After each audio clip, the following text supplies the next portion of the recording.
እኔ እግዚአብሔርን በጣም ግርም ያለኝን ነገር እኔ በዚህ ጨዋታ ላይ አንድ ተጫዋች አለ በጣም የገረመኝ ማለት ነው። እግዚአብሔርን ሳካ አልላችሁም፣ ኤዚ አልላችሁም፣ ዮከሬሽ አልላችሁም። ክርስቲያን ሞስኬራ ቆይ ምን አይነት ተጫዋች ነው? እግዚአብሔር ምን አይነት ተጫዋች ነው? አይታችሁታል? ግን እሱ ከገባ በኋላ እንዴት ጌሙ እንደተቀየረ እንዴት ጨዋታው እንደተቀየረ ሂንካፔን በቃ ሂንካፔ ነው ማለት እኔ እንደውም አንድ ጃቪ አሎንሶ ባይዘው የሆነ አስተያየት ሰጥቷልና አርቴታ አልተጠቀመበትም። እሱን ልጅ ገና ሂንካፔን አርቴታ አልተጠቀመበትም።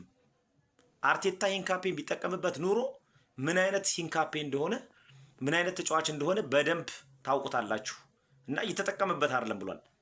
ስለ ሂንካፔን ምንም ማወራው ነገር የለኝም። ግን ሞስኬራ 21 ዓመቱ ነው። በዛ ላይ ገና አዲስ ነው። እኔ የአካዳሚ ግራጁዌት እኮ ነው የሚመስል።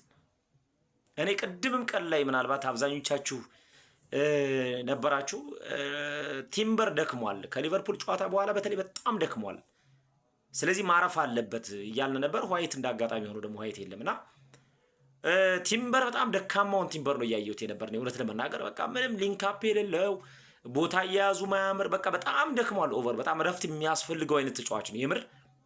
ምክንያቱም እውነት ነው ጉዳትም ያው ኤሲኤል ጉዳትም ነበረበት ባለፉት ተደጋጋሚ ጊዜያቶች ከባለፈው ዓመት በፊት ጀምሮ እና አሁን ድካም ይኖራል። በጣም ደክሟል። በቃ ሞስኬራ ተቀይሮ ሲገባ ግን እግዚአብሔርን በሁሉም ቦታ ላይ ልታጫውተው የምትችል አይነት አጥቂም ብትሞክረው ነው ምናልባት ጎሎቹን ከማስቆጠር ወደ ኋላ ሚል አይመስለኝም።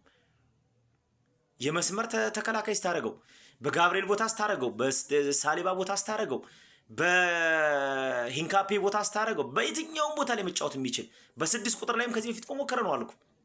በስድስት ቁጥር ላይ ተሞክሮ ሻምፒዮንስ ሊግ መሰለኝ አይቼዋለሁና የትኛውም ቦታ ላይ መጫወት የሚችል ተጫዋች አንድሪ ቤርታ እግዚአብሔርን ከሌባ ላይ የገዛው ተጫዋች ሞስኬራ ነው። አጨብጭቤለታለሁ። የምር በጣም ይችላል በጣም